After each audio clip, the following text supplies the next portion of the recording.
Good morning. Happy Saturday. I'm happy it's Saturday. I just made a fresh batch of my trimmy mix and it's good. It's yummy. All right. Good morning. Sebastian, come here, bub. Come here, pup. Come here. Come sit with Mom. Stop distracting me. Come sit. Come here. Come here. Come sit. He's running around all happy because he has no butt harness anymore. He got good reports at the doctor's yesterday and he no longer has a butt harness. Do ya, buddy? Do ya? You so happy. All right, guys. March 5th.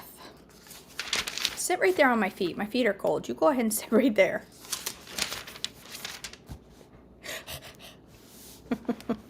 All right, let's go ahead and do this. March 5th, the water of purification. Numbers 19, 1 through 22.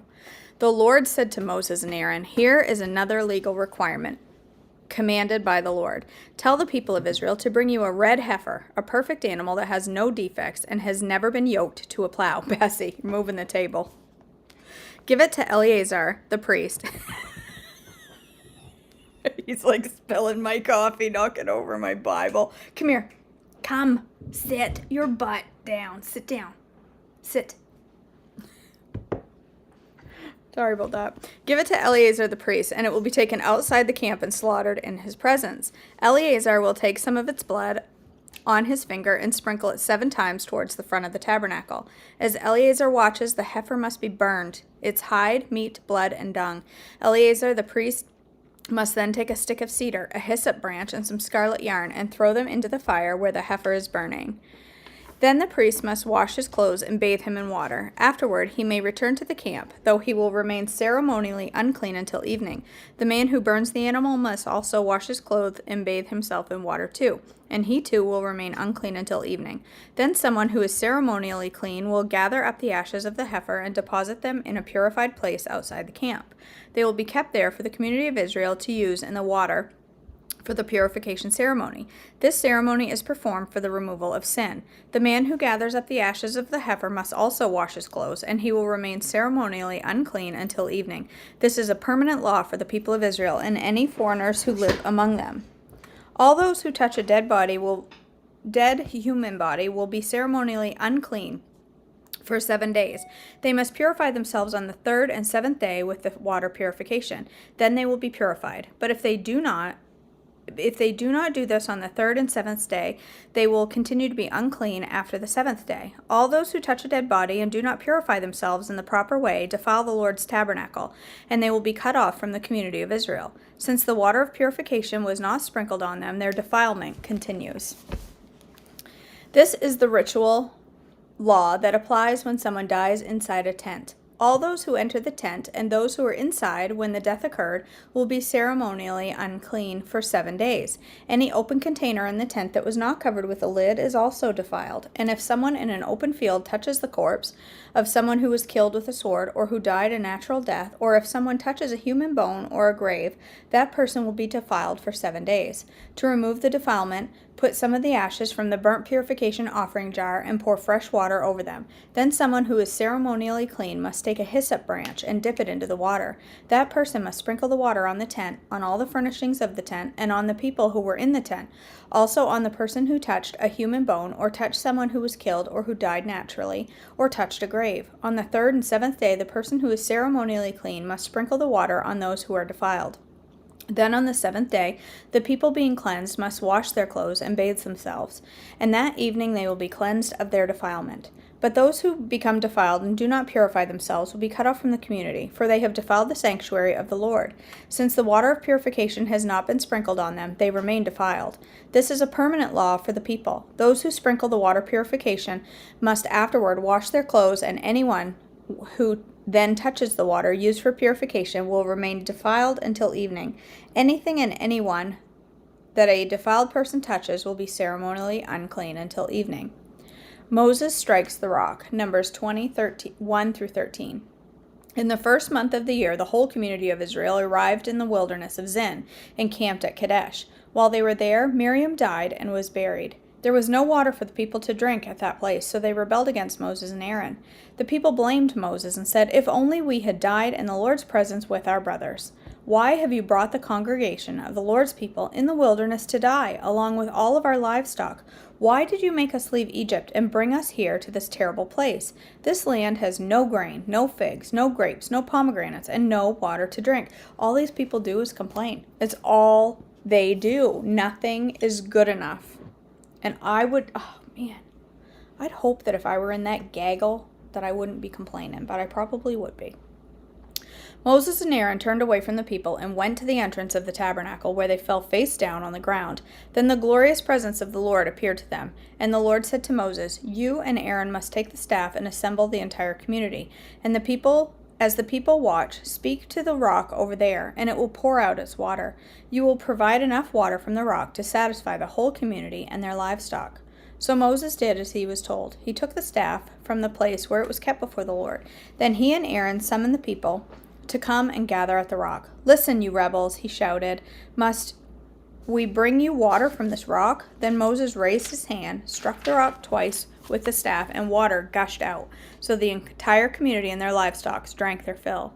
But the Lord said to Moses and Aaron, "Because you did not trust me enough to demonstrate my holiness to the people of Israel, you will not lead them into the land I am giving them." This place was known as the waters of Meribah, which means arguing, because there the people of Israel argued with the Lord, and there he demanded his holiness among them. Edom refuses Israel's passage.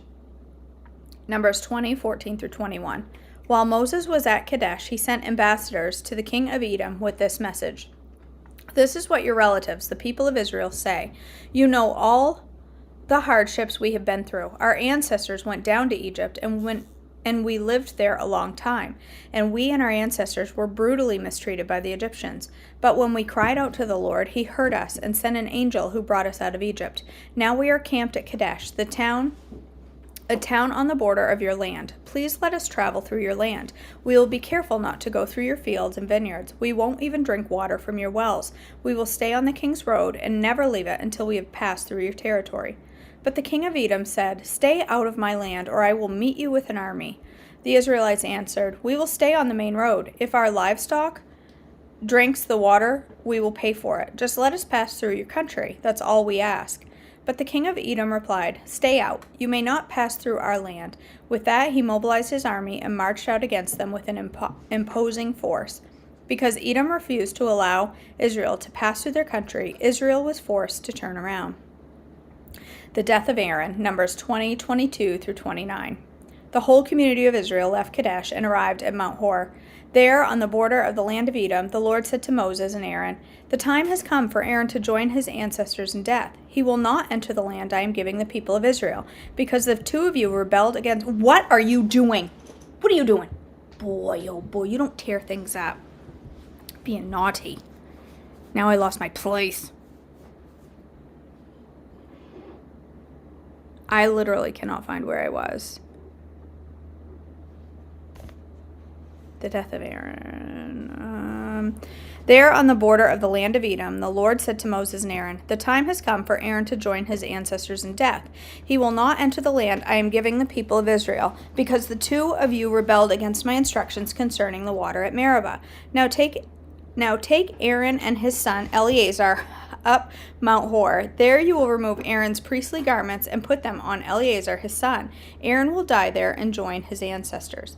So Moses did as the Lord commanded. The three of them went up to Mount Hor together as the whole community watched. At the summit, Moses removed the priestly garments from Aaron and put them on Eleazar, Aaron's son.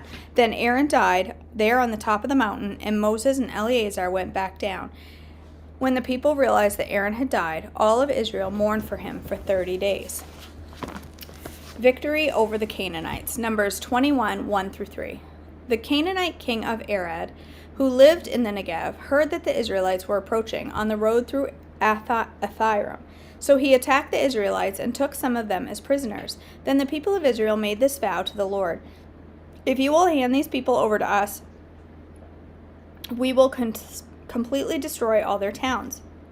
The Lord heard the Israelites' request and gave them victory over the Canaanites. The Israelites completely destroyed them in their towns, and the place has been called and the place has been called Hormah ever since.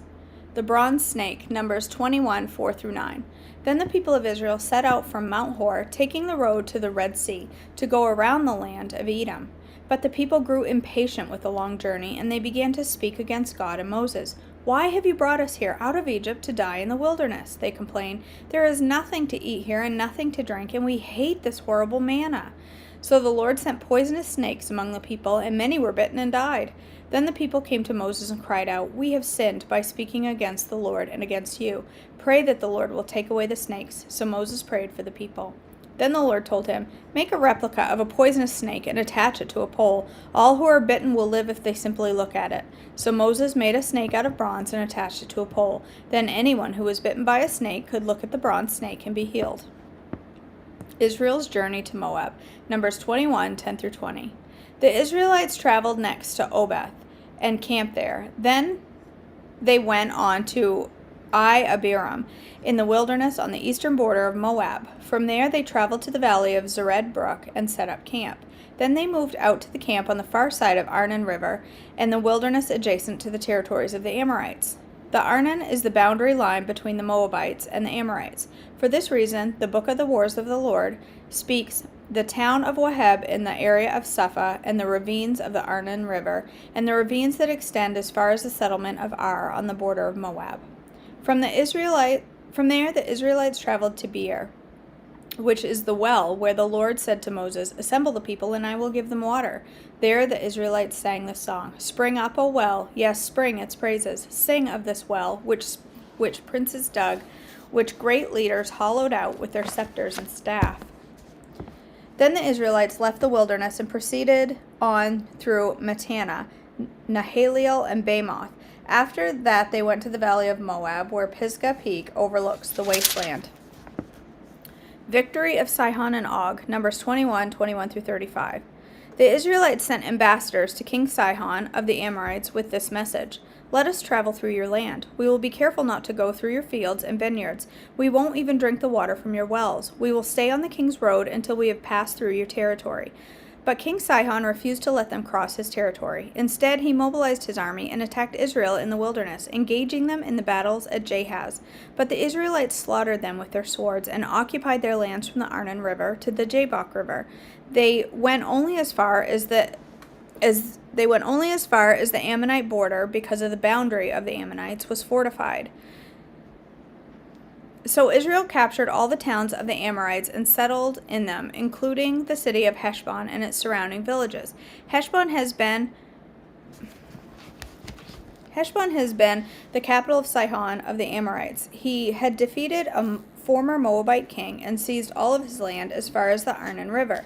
Therefore the ancient people wrote this about him: "Come to Heshbon and let it be rebuilt. Let the city of Sihon be restored. A fire flamed forth from Heshbon, a blaze from the city of Sihon. It burned the city of Ar in Moab. It destroyed the rulers of the Arnon heights. What sorrow awaits you, O people of Moab! You are finished, O worshippers of Chemosh. Chemosh has left his sons as refugees, his daughters as captives of Sihon, the Amorite king. We have utterly destroyed them, from Heshbon to Dibon. We have completely wiped them out, as far as Nophah and Medeba." So the people of Israel occupied the territory of the Amorites. As Moses sent men to explore the Jazer area, they captured all the towns in the region and drove out the Amorites who lived there. They then turned and marched up the road to Bashan, but King Og of Bashan and all of his people attacked them at Edrei. The Lord said to Moses, "Do not be afraid of him, for I have handed him over to you, along with all of his people and his land. Do the same to him as you did to King Sihon the Amorites, who ruled in Heshbon." And Israel killed King Og, his sons, and all of his subjects. Not a single survivor remained. Then Israel occupied their land. Okay. There's that. Let's do trim healthy. What's going on here? I clicked on the wrong thing. What'd I do? Right here. Trim Healthy Mama, 100 Days of Inspiration. We're on day 64. I bet there's some good nuggets in here today. Right, Bassie? Right, buddy? Okay, day 64. They would not be alive. Sitting at a breakfast at a recent Above Ruby's retreat, a mother shared with me how she and her husband were counseled to avoid having children when they first married. In the counseling session, the couple asked, "What do you think about us just trusting God?" God had been convicting them that if God truly was the Lord of their lives, they should trust him for children too. The pastor laughed with scorn at such a preposterous idea. Siding with the devil's plan to eliminate life, they continued to provide them with information regarding all methods of birth control. In spite of the pastor's advice, they felt they should obey God. They later moved on from this church. Many years later, they met these pastors again at an airport as they traveled with their 7 children to a family wedding. They greeted one another cordially as they all boarded the same plane together. However, these 2 pastors were very embarrassed and they did not know where to look. In front of their eyes were 7 delightful and beautifully behaved children, children who would not be alive if this couple had taken their advice. Their counsel would have deprived them of these blessings, not only for the parents, but also for the blessings of this world and for eternity to come. Today, these joyful parents have 9 children. Scared of carbs? Girl, I ain't scared of no carbs. No.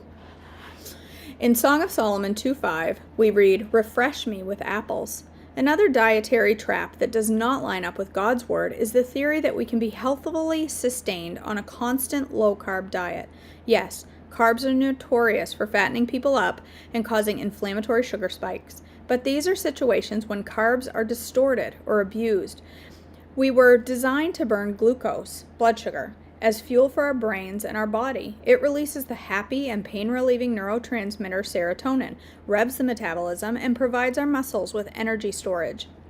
If we deny ourselves of carbs for too long, there will be consequences. The God-given natural cravings for carbs can be so overwhelming that we're more likely to give in all at once and binge. Rather than sensibly enjoying fruit or healthy grains in moderate portions, it'll be 6 pieces of white bread or a bag of barbecue chips down the hatch. Another repercussion is a slow metabolism. Long periods of too few carbs take the fire out of your metabolic fuel burning ability. The promise that you can eat cheese, bacon, cream, and steak to your heart's content and lose weight will be temporary and lead to calorie counting and having to eat less and less. You can safely eat carbs if they are tempered with protein. Try this orange creamsicle shake for your afternoon snack or breakfast. And then they have the recipe, which is in Trim Healthy cookbook. And that is a good shake. But it's 3 degrees up here. And my menu this morning says shake gone nuts. And it's not happening. I'm going to make myself another one of those Fuel Paw hot chocolates because it's just too cold for a shake. All right, watch for bucket thoughts. My mom taught me that bucket thoughts are little worried thoughts to chuck away in the bucket. In other words, they're usually silly and not worth keeping. When I was younger, I had many bucket thoughts. Often they would be about someone close to me that had died. One day, I walked over to where my mom was sitting and laid my head on her lap. She knew right away that something was bothering me. "Is something wrong?" "I was thinking about what would happen if you died." "That's a bucket thought, Meadow," she explained. "There is some good in knowing that anything could happen. It makes us realize life is precious, and you should go give your mom a hug. But there's bad in bucket thoughts. They can cause us to go through life with fleshy fear and dangerous depression if we are always to dwell on them." That is true. That is true. I like that, a bucket thought. I need to share that with my girl. There are thoughts that should go in the bucket. And then there are healthy fears, and then there are fears that throw you into it, anxiety-ridden depression. Okay, you guys, thanks for joining me this morning. Rita, are you the only one watching? It's just me and you, girl. I only see your comments anyway. There could be other comments and I just don't say them, or it could just be you and me, girl. I think it's just me and you. All right, guys. Thanks for joining me, Rita. Thanks for joining me, Rita. I'm wondering if my comments from Facebook are not coming. It's possible because I've had some connection issues. Yeah, see, here's some Facebook comments. There are Facebook comments, and I'm not seeing them. That's why I guess I need to fix that before I cook breakfast or cook for the morning. So this morning, you guys, I've got some chores that I have to do before I can cook. I see you now, Meredith. Meredith says we're just chopped liver over here. I see your comments now. It's not coming on my computer, and I don't know why. I guess I better fix that. That's hilarious. So I'm just going to have myself a hot chocolate, Fuel Pull hot chocolate, that secret hot chocolate that I had earlier this week. I'm just going to have that for breakfast. I'm not going to fix that live, but I have to run to the old Walmart. Hi, Patsy. I have to run to the old Walmart, and I have to pick up a Sam's Club order. It's ready to be picked up. You're right, Rita. It's ready right now to be picked up. So I'm going to head out and pick that up. And then when I come back today, I am going to make a couple of healthy desserts and snacks for this week because I have been following the Stubborn Losers Menu 3 this week. And although I cannot get on the scale, or although I am not getting on the scale right now, because it is Mindset March and I'm focusing my brain on things other than the number on the scale, I can tell I have lost some major inflammation this week, and the menu has done me very well. I have focused more on juggling my fuels than I have in a very long time. I have eaten far more vegetables. I said it yesterday. I ate 8 heads of romaine this week. I have eaten a ton of vegetables, and for a long time, I was feeling really good. But then the scale was trying to creep up on me, and I think it was too many heavy S. I was getting into that heavy S rut. And I'll tell you, the Stubborn Losers, it was a great menu. There's so much less inflammation, Rita. My inflammation from my hands, it's really made a difference. So I have written another menu that is similar fuels and similar type things to get me through this next week. I'm going to follow a Stubborn Losers style menu that I wrote. And so today, for my live, I'm going to make the incredible peanut butter muffins, which if you haven't had are awesome. They're a fuel pull. And I'm going to make Nomu cheesecake bites. And that is going to be my snacky snacks for this week. A deep S and a fuel pull. So I will be back probably hour and a half, couple hours. I will be back live to cook with you this morning, and I look forward to it.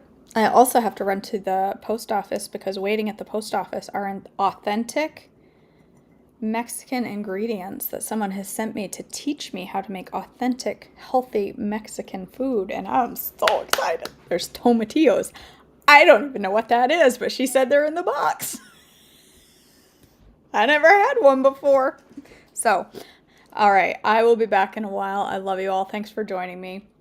And sorry I didn't see your comments. I'll face. I'll see you back soon. I love you guys. Bye.